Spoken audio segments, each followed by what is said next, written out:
Coming up on Getting Real to Heal with Dr. Grace. When you do something that honors the Lord, there's always things that fall apart. The roof has blown off a few times. The water was turned off. Our fall sale, I think there's been 3 deaths in our family, relatively close around that one. Welcome to a place where we discover the freedom and healing found only in Jesus Christ. Through powerful stories, our guests tell how He turns pain into peace, rewrites lives, and restores the wholeness only He can give. This is Getting Real to Heal with Dr. Grace. Welcome, everyone, to Getting Real to Heal with Dr. Grace. Hi, I'm Gina Butler. I'm not Dr. Grace. I'm the Executive Director of Deep in the Heart Ministries, and today is my very first time to podcast for our ministry, and I have a wonderful guest. Her name is Jodi Miller. Jodi is here. She lives in the city of Tyler. Yeah? Yes. Would you say it's the Isaiah District? Is it the Isaiah District? Where I live? Yeah. I'm close to the You're Azalea. close. I'm close to the Azalea District. Yes. I'm not sure I'm in it, but I'm close. I do enjoy them. Yeah. Driving by. Yeah, a whole lot. Yes.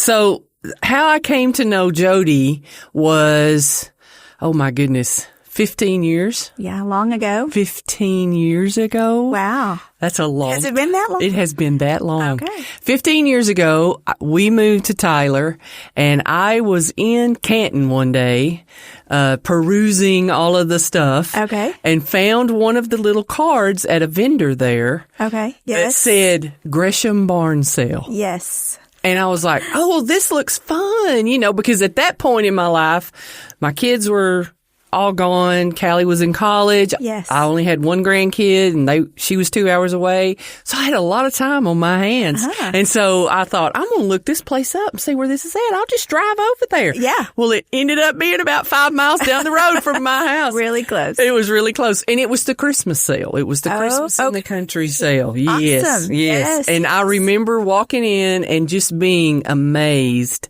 at how pretty everything was. Thank you. But then also the Jesus tree tags. Yes. Yes. That's what got my attention was the Okay. Jesus tree tags. And I Right. thought, I believe these people know Jesus. I believe whoever owns this, I didn't know it was you. Yes. But I was like, whoever owns this has got to know the Lord. Yes. And so anyway, so that's the first encounter I had with you. Oh, that's Was that awesome. was that the Christmas in the Christmas country? in the country, yes. Christmas in the country, That's right. yeah. That's right. So tell us, Jodi, just, you don't have to give your whole life story. Okay. Great. But just a little background of being in Tyler and how you came to be at this place where you are right now. So, Okay. Yeah. How we got to the barn? how you got to the barn. How I got to the barn. How you got to the barn. I know that to begin with, you did tell me that you have a degree in marketing. Yes. With an emphasis in retail merchandising. Yes, I did. Yes. And if any of you have ever been to any of the Gresham Barn sales, you will notice that is true. I mean, the woman can take junk and make it look like it's $1 million. And I'll be like, oh yeah, I love that. That's going to be great. And I take it home and it doesn't look anything like that at all. I'm like, Jodi needs to come back out here and fix this. So Yeah. anyway, so I know that you told me that you started out kind of at Pine Cove.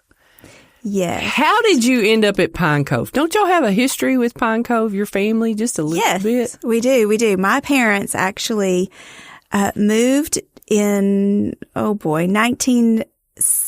early 70s to work at Pine Cove. And my dad was the first wrangler, and my mom ended up being a cook in the kitchen. So when I came along in 73, I was the first baby born to a staff member out at Pine Cove. Oh, wow. Yes. And then God has used that ministry in my life in a lot of ways. Growing up at Grace Community School, we would go out there for events. We used to work out there on weekends, sometimes with the youth group. Mm-hmm. And then I was on staff there in the summer of 95. Were you a counselor on staff? A counselor, yes, at the Towers. And then also God brought me back there for 5 years, and I started their camp retail ministry out there. Wow. So So I love Pine Cove. I thought so. It's near and dear to your heart. It is. So it is. What an awesome, opportunity to get to be around that kind of camp experience. Yeah. I mean, you got it from all angles. Yes. From parents, working staff, to being out there probably with your parents for a while, volunteering, and then being a counselor, and then working for them yourself. I mean, how cool is that? Yes. You got the whole shebang. That's awesome. Yes. So when you finished working at Pine Cove, tell me why you decided to go chase junk. Well, my story kind of started a long ago with, I've really seen the Lord combine what I studied and then also ministry and then my talents that he's given me. Like, it's kind of one big mix. So how the barn started really was when I worked for Pine Cove, on a ministry budget, and they're building these camp stores and we have nothing to put merchandise on.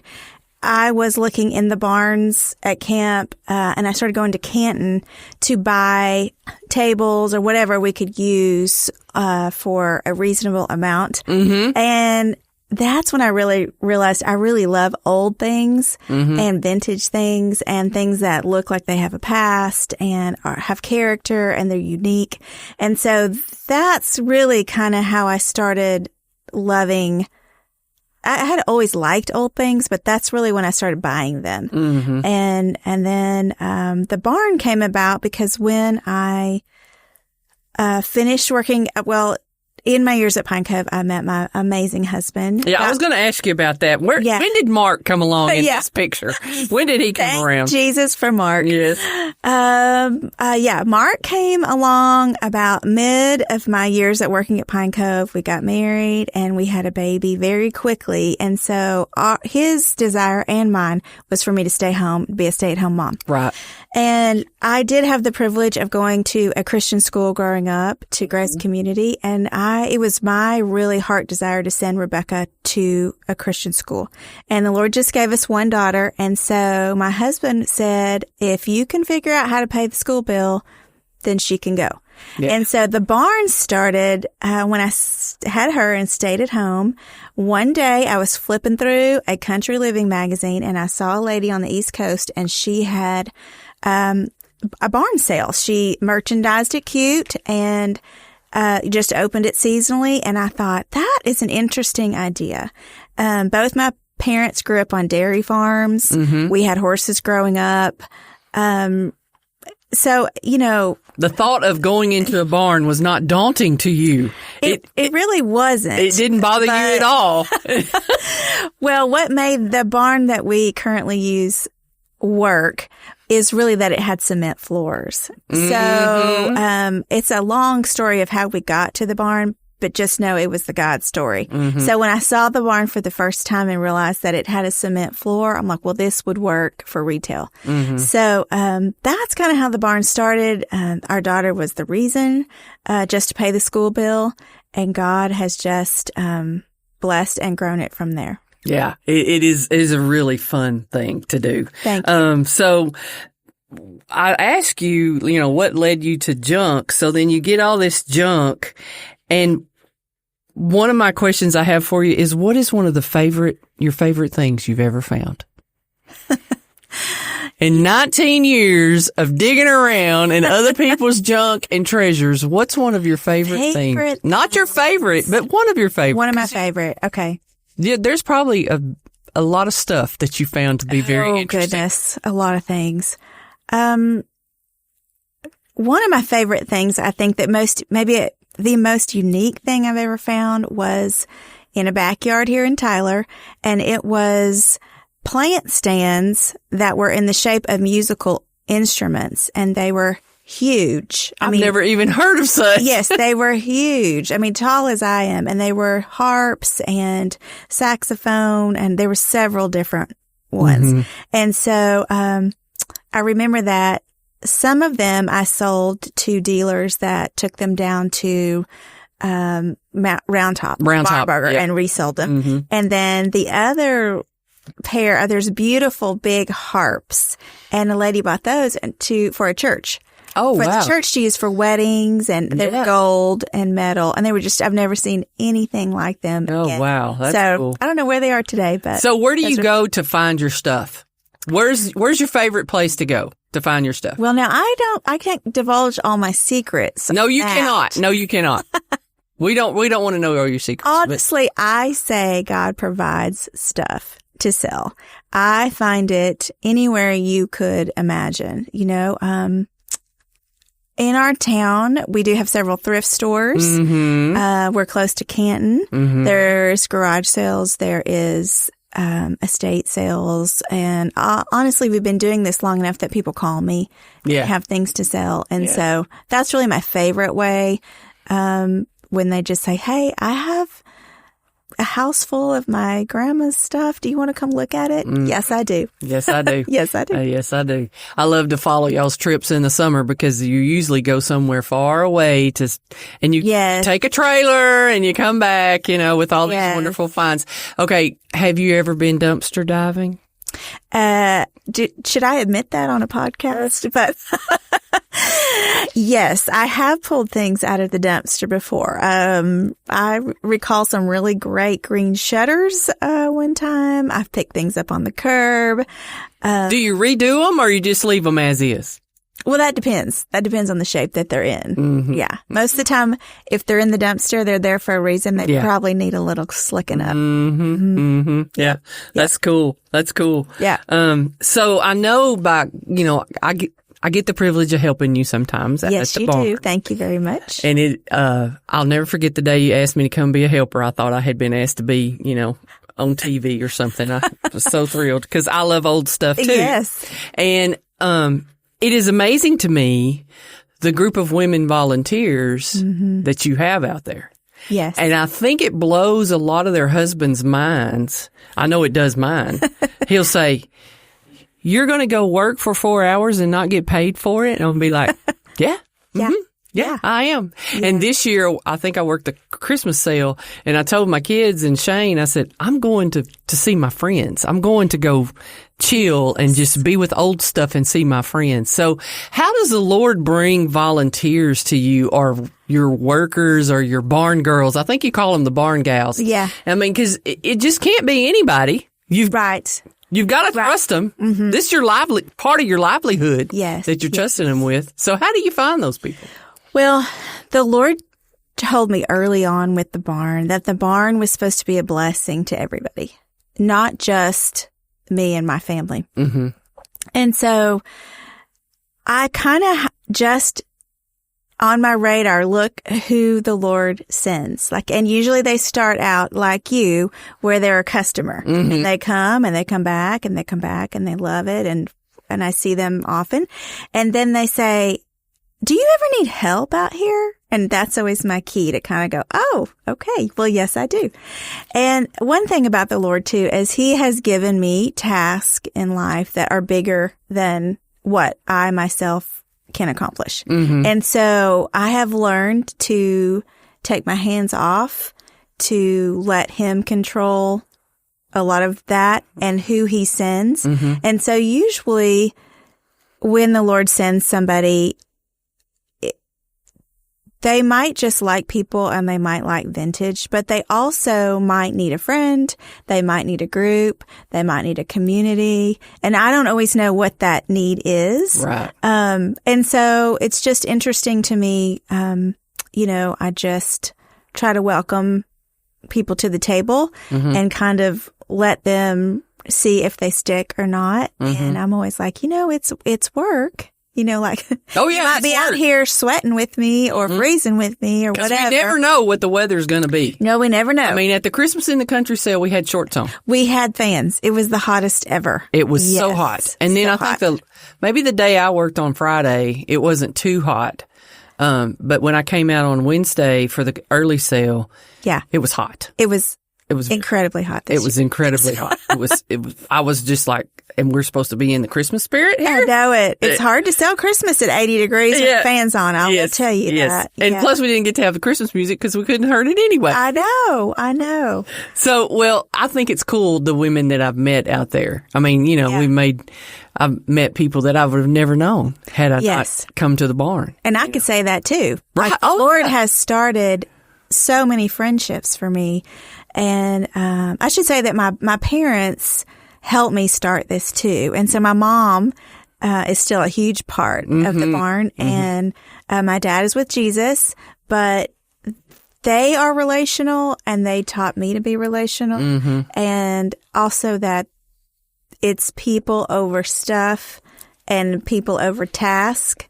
And sometimes I have to remind myself of that because I am more task orientated.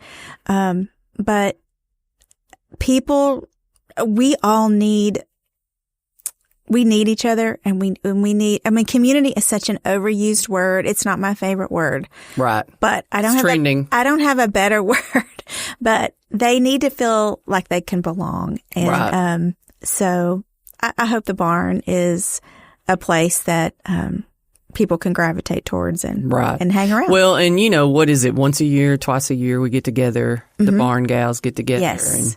And it's just kind of fun to see each other outside of the barn sale. Because when we're at the barn sale, we're all working. I mean, we're carrying stuff around, or we're taking money, or writing tickets, or whatever, Yes. And so it's fun to get to know each other outside of that whole situation there. Yeah. So I'm sure that in this journey you've been on, 19 years with the barn, working at Pine Cove, growing up in Tyler, that there were life things happening in your life while you were out there picking junk and, finding somebody, some grandma's old crochet tablecloth or whatever, that life things happen just like everybody else's life goes on. So tell me how you walk through those life experiences, and maintain your sanity with God's leading. Well, the barn, when you do something that honors the Lord and is glorifying to Him, which I hope the barn is, there's always things that fall apart. Yeah. And we have had literally every kind of storm. The barn, the roof has blown off a few times. This last sale, the water was turned off. There was road construction 2 days where they're paving the road right before the driveway to get in the barn. The power has gone off. Everything in the world has happened. But we've also had our fall sale. I think there's been 3 deaths in our family relatively close around that one. So that is hard to navigate. There's always things about the barn that keep me relying on the Lord, right? In all of life. But I really I'm so dependent on Him in this business because I always say I don't sell anything anybody needs, and I just can't go buy my merchandise anywhere. So I literally rely on the Lord to provide the weather, the merchandise, the volunteers to help, the people to come buy it, all of it. There's no part of it that has anything to do with me. Yeah, that's manufactured by Jodi. Right. So I just am responsible for showing up and hopefully have a good attitude about it. And another thing is, it's hard to make the same place look different 19 years running. And our God is a very creative God. And so I'm always asking the Lord for inspiration or help with some ideas on how to get started or just how to make this thing look like you could envision it in your home, because it is a barn. And so, most people, I guess you could live in a barndominium these days, but most they don't look like that on the inside. Look like a barn.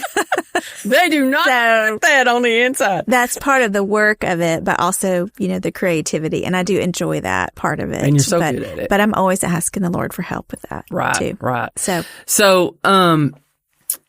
you just answered that question. I was going to ask you, as a business owner, how does your walk with the Lord impact your business? Well, you just told me everything you do. Everything. Is His leading. Yes. Is His leading. Everything. So give me some insight into how the Lord brings you through these unexpected things. How is His sovereignty evident in your life and even in your business now? Because part of what we do here at Deep in the Heart Ministries is we tell stories. Mm-hmm. And there are those of us that have stories that have trauma in them. They have really, society would say, well, that's a bad thing to happen. Yeah. And then there are those who really, life hadn't been that bad. Mm-hmm. Mm-hmm. But God is still sovereign, and He still works, and He still brings us through all these different situations in our life. So give me some insight into what you believe is God's sovereignty and how it's worked in your life as you've experienced retail and being in business for the last 20-something years. Mm-hmm. Well, I love that question because I think that God's sovereignty as a believer is crucial. When we can grasp that, and I'm not sure that I think that's a lifetime lesson about God's sovereignty, but when we can see how He can put all the parts of our life together, the good, the bad, the ugly, right, and use it for His purposes, it's amazing to me. And I think life with the Lord is just an incredible adventure. And I would tell you that my story hasn't been one of a lot of trauma and things like that. And the Lord has blessed me with amazing parents, a incredible husband, a wonderful daughter. He has always given us parents to take care of from the day we were married, pretty much. And so we have been caretakers. So that is part of our story. But as it relates to, if I look at God's sovereignty in just my life as it relates to me and business, I was kind of pondering that question. And it really goes way back. The Lord has tied so many things together. So you get comfortable. This is a long. Okay, I want to know because I think it's cool the way God weaves that tapestry. Yes, in our lives, right? And when we can see it. So, you talked about Pine Cove, but even before Pine Cove, my parents met at a camp in Washington State, and so they had a love of camping, and therefore my brothers and I grew up with camps, working at camps, going to camps, that kind of thing. And so as a family, we went when I was in high school to a camp in Colorado, and we volunteered in the summers. And one of the jobs that I was given to do was to run their little camp store, which was literally a closet, not much bigger. But I would go in there and sell the T-shirts and the candy bars and whatever. And so, okay, great. And then when I did some small retail, I worked for a local business here in Tyler and a ice cream shop in Colorado also in the summer, which was so fun.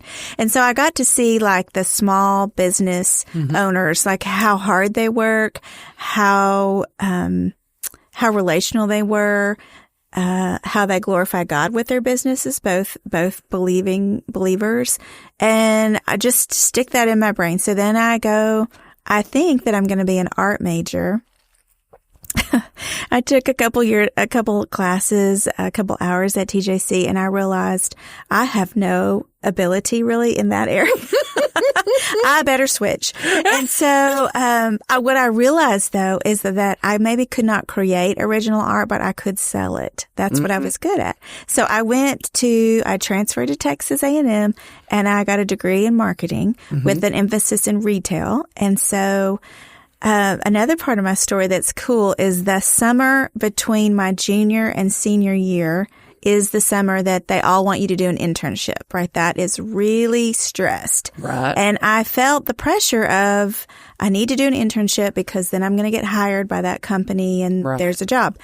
Well, I also really wanted to work at Pine Cove that summer, and I could only do 5 weeks there, and there's not a 5-week internship. So I really had to choose which one I was going to do.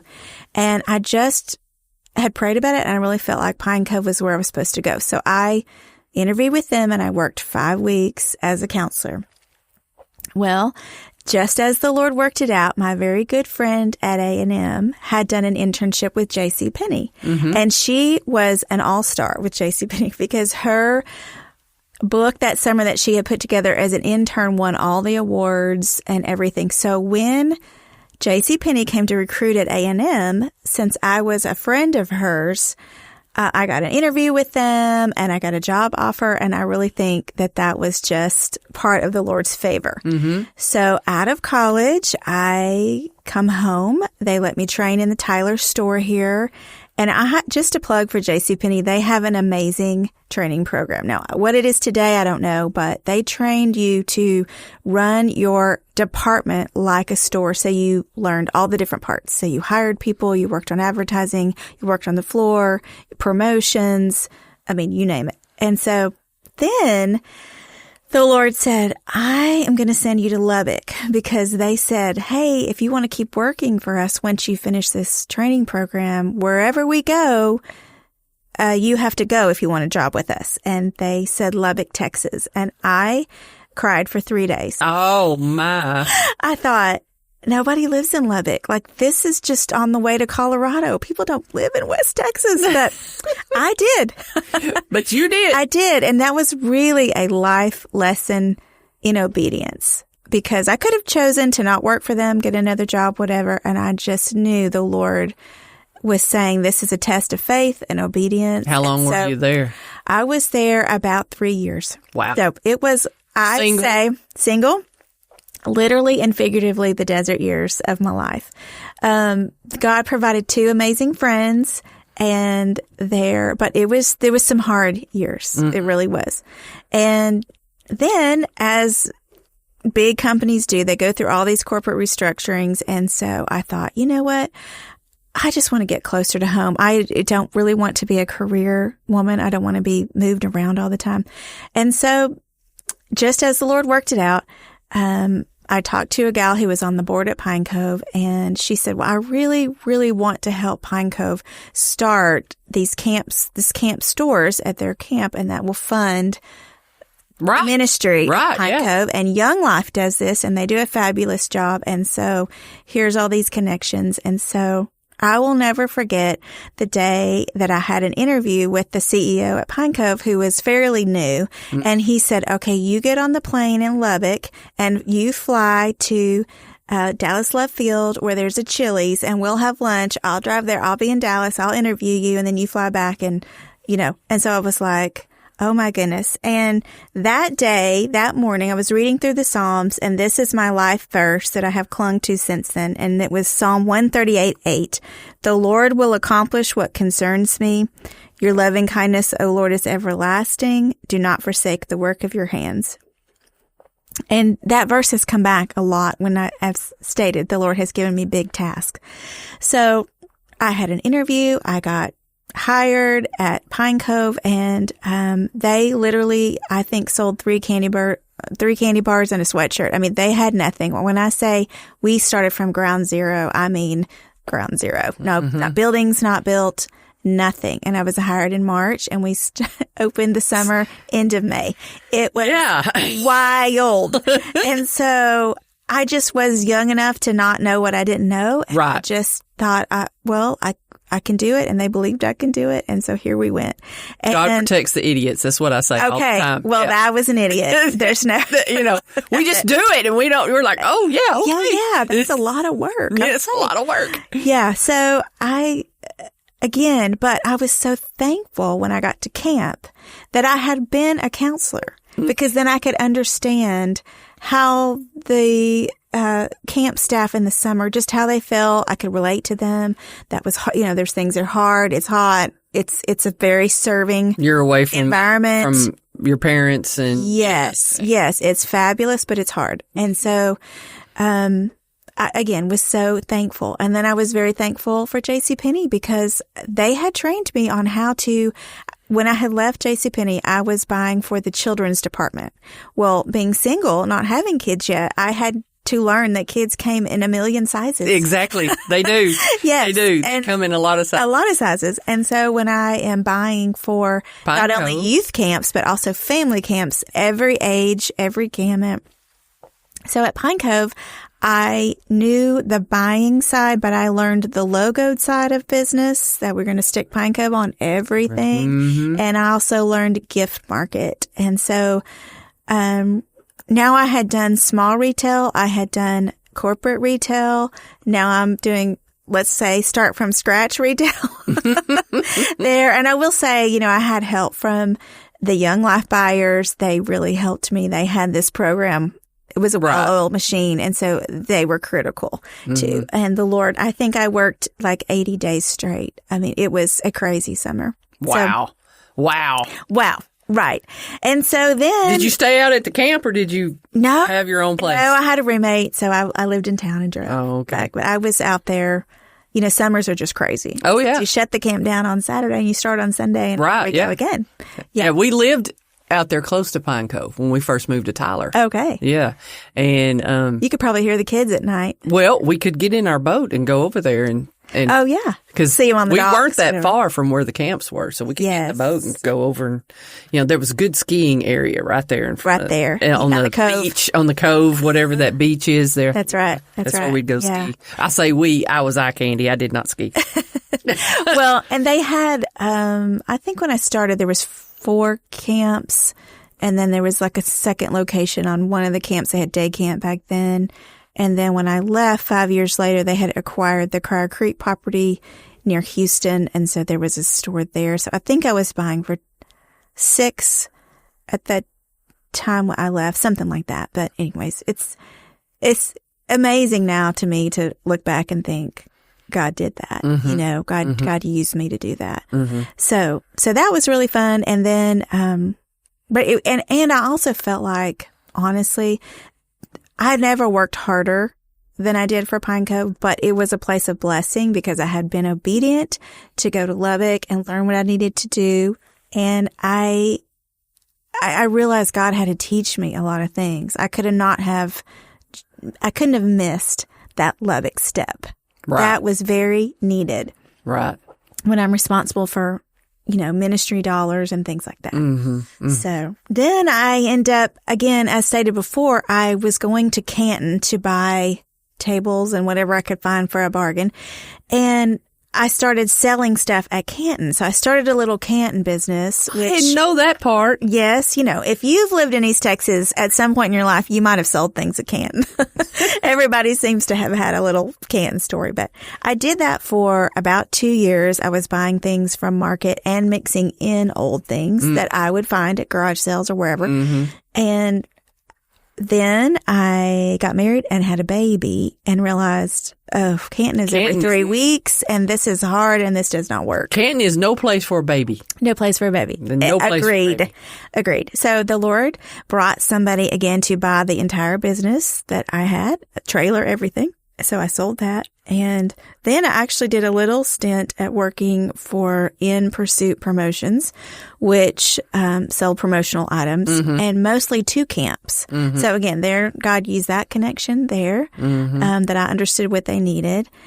And I guess I'm just, I don't know if I'm an accidental entrepreneur, but I always have that kind of mindset of thinking in terms of buying and selling and what that's worth and, that's the right thing for somebody, you know, that kind of mindset. Right, yeah. So when I do remember distinctly being, you know, having Rebecca 8 months old on my lap, looking at this magazine thinking, this is a really interesting idea. Now, barn sales have been around for a while now, but back then they had not. A kind of a new thought. It was a new thought, yeah. And so, I asked my mom about it. I said, Mom, is this just a crazy idea or what? And she goes, no, I don't think so. And my parents had a barn, but again, it was way out, hard to find. And I just didn't think the location was great. And so when the Lord provided this land,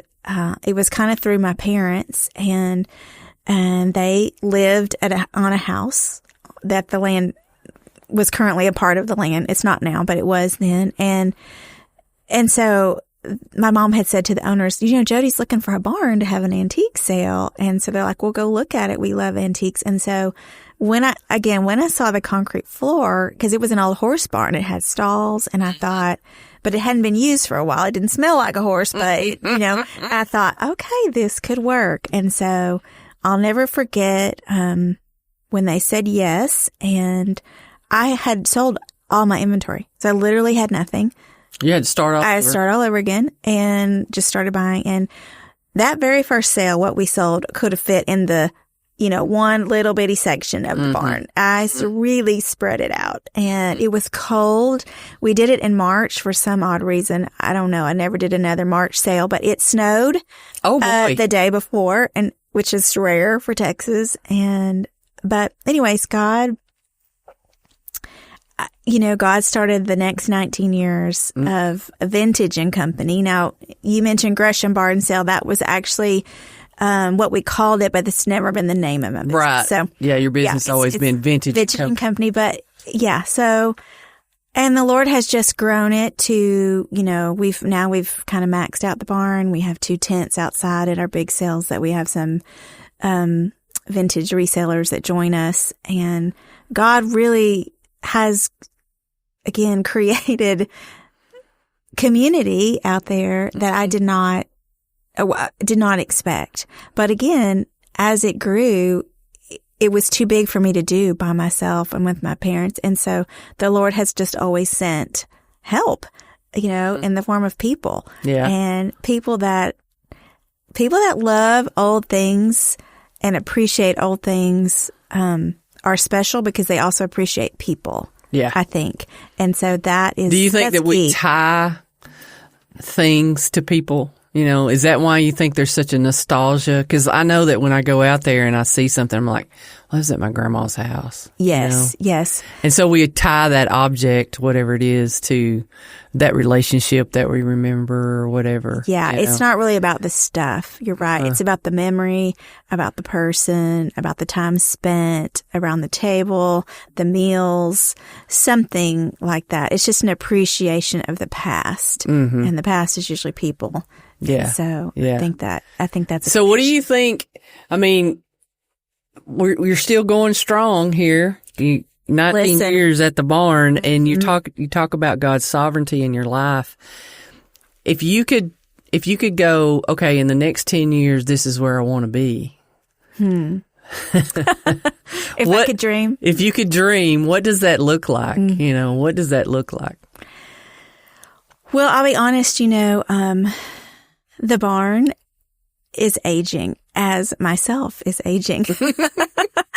Sadly, right? And so I have really prayed probably the last 5 years, like, Lord, is there a next thing? Because again, my daughter's in grad school. Yeah, I was going to say that. School has been paid for. School has been paid for. Yes. Daughter's in college now. She's in grad school. Everything's rolling right along. Right along. Where does Jodi Miller find herself after this? What do you think God's got in store for you next? Well, I do know that I really thought earlier this year that the Lord would just, that I would kind of go backwards in life in a sense, like I would just maybe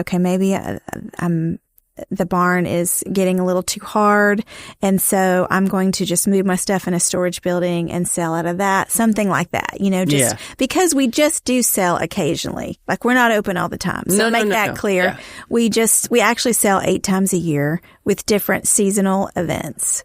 That's so right. We're actually some open. Of those events are at your home. Some are at my home. Some are online sales. Yes, I've tried a lot of different things.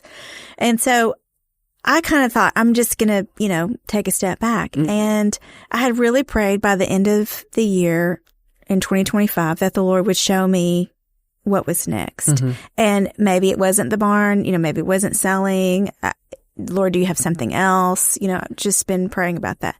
And only as the Lord can do, the Lord brought an opportunity to me that will put me on a larger stage, mm-hmm. that will grow the business but put me in a better facility. And it's going to bring me back to, still continuing to sell vintage, but also helping a ministry and nonprofit. So it's so cool to me to see the sovereignty of God, that he's now tied me back to ministry and retail, which is really people, all people. It's always people. It's always people, because we know the souls of men and the word of God. That's it. Nothing else is eternal. That's right. Nothing else. Certainly not anything I sell. And so it's really who walks through the door. And so I'm excited for 2026, or this new, this coming year, to see how the Lord will provide, because it's more of everything is needed, right? More inventory, more dollars, more people, everything. And again, I thought I was going one way, and the Lord said, you're not done yet. You go here's the direction you go. Yeah. So I really can't answer what the next 10 years will look like, but this next year is going to be really exciting for Vintage and Company. I'm excited to see how the Lord's going to show up. I think it's cool because, I mean, you did let slip what year you were born. Okay. So anybody wants to do the math, we can figure out real quick how old you are. Old. That's not old. I'm old. So I'm just going to tell you, she's 52. 52. And I'm 61, sitting across the table from each other. Yes. And we're learning new things. And we are learning new things together. That's exactly right. That's exactly right. And, I totally agree with what you say about the sovereignty of God and how he works each little piece of our life to bring us to a new step, because it's always the only two things that are eternal are the souls of men and the word of God. And that's it. Right. That's it. That's it. So he continues to do new things. And so I say that because just because you're 61 or 65 doesn't mean that God's... Or 52. Or 52 doesn't mean that God's finished with you. That's right. And that it's time for you to retire. Right. Well, there's not retirement. No. Really. And it's till heaven. You just keep working at what the Lord gives you to work at. Right. And I think about your dad, and what a joy he was out at the barn. And the first time I met him, I actually used to be a wedding coordinator at one of the venues here in Tyler. And that's where I met your dad for the first time. He was a preacher at one of the weddings and the officiant. And so I just loved talking to him. I thought, man, this guy really knows the Lord, and I just love listening to him talk. I mean, he was just so honest and so transparent and spoke such truth, even at a wedding, because once I got through doing my stuff and he got through doing his stuff, we just kind of stood around and visited, waiting on the cake. Waiting on the cake, exactly. Right. So and it was kind of cool because after that is when I met you. Because I actually knew him before really? I knew you. Okay. Yeah. See, I didn't know all that. Yeah. Yeah. But anyway, so I think it's cool. The reason I asked you to be my first guest on the podcast 2.0, I guess, with Gina instead of Dr. Grace is because, to me, Jodi, you're normal. You're a ray of sunshine, I mean, there's so many of us that grew up in church and grew up with great parents and great brothers and sisters, and we don't have a lot of trauma. I mean, we've been through stuff. Yeah. We've had stuff. I mean, and I know you have. You've shared with me and I've shared with you, but it's not like really, really, really bad. It's just life. Yes. And I wanted people to see that God is with us in the routine. Yes. And the everyday, and even when you go back to the Christmas story, we talked about this the other night, in a Bible study that I was in, that, God spoke to Zechariah, the priest, when he was doing what he was supposed to be doing. Right. Just an ordinary day. Just an ordinary day. Right. And that's the way God speaks to us. He just speaks to us in our ordinary tasks. Yeah. And you, to me, are a perfect example of that, of how you just grew up, went to college, became involved in retail. That's what you loved. And look how God has moved you through all these years and continues to use you for His honor and His glory. Because that's why we were created to begin with, was for His honor and glory. Right. We are created for good works. Right. And He's already has planned those for us. So exactly. When we can walk in them and we see them and He's using us, it doesn't mean there's a lot of days of tears and sweat and oh, here we are again at the Yep. barn, like, I don't want to make it coming to Jesus is easy. Walking with Jesus is hard. Yes. It's a daily choice and discipline. And am I going to obey today? Am I going to choose to lay down my desires, my selfish whatever for others? The things that would be easier for me. Yes. Just like not going to Lubbock for 3 years. Yes. That would have been easy. Right. But had you not done that, you wouldn't have learned. And now you're going to be able to use what you learned there and what you've learned in the last 24 years in a new part, and something new that God's teaching you. Yeah. And I think the Lord also, like, after all these years, has taught me to, I don't want to say be fearless because that's not quite, but just don't worry about all the things. Like, if God has called you to something, do it. Yeah. Do it. He's going to equip you to do it. Quit waiting. Yeah. Right? And he's not on a budget. Nope. He's not affected by time. He is in and out of time. There's nothing impossible for the Lord. And I think when you really grasp that and you believe it and you live like that, it's just life. It's life changing. Yeah. Right. And it's an adventure. You said at the very beginning of this, you said, my life has been an adventure. And the adventure is following Jesus step by step and seeing where he leads because he already knows. Right. He remembers the future. He already knows. And so he wants us to follow him and see what kind of awesome things he has planned for us. Yes. Yeah. Yes. And I forgot to mention in there too, I want to mention that the Lord gave me an amazing husband that also is handsome and handy. Yes, and he is. He can fix everything. He can fix everything. That has been a huge blessing. Yeah. He's just been a delight and such a gift. And I waited on him a while too, for he didn't come around right as soon as I would like him to. But anyways, he's been a huge, the barn, I could have never done the business without Mark. Yeah. So, yeah. He's a really cool guy. He is. So I don't know when this is going to air, probably March or April. Okay. And there'll be a sale with Vintage and Company at some point. Yes. After that, when you hear this, check them out. They're on Facebook. It's Vintage and Company. Yes. Instagram is Vintage and Company Barn. Right? Yes, that's right. And Jodi has amazing pictures and inspirations and that kind of thing for home decor. And I mean, we've even had clothes out at the barn. Vintage clothing. I try a lot of different things. Yes. I've done classes. I've done paint classes. Yes. I've done wreath class. Yeah. You never know what I'll be up to. I'm fearless about trying things. Thank you, Jodi, for being with me today. I appreciate you coming. Well, thanks You're for asking just one of my best friends in all the world. I just love you dearly. And so I hope that it's been fun for you. It's been fun for me to know your backstory. And we thank y'all for listening, and we hope to see you again next time. Bye. This podcast is made possible in part by Express Employment Professionals, the leading staffing agency in East Texas, helping thousands of businesses find the right employees. If you're looking for a job, visit expresspros.com to learn more. If you enjoyed this podcast, visit deepintheheartministries.com/podcast, where you can find all previous episodes, subscribe to our channel, or leave a suggestion for future topics. You can also email Grace at drgraceenglish.com. Thanks for listening, and we'll see you next time.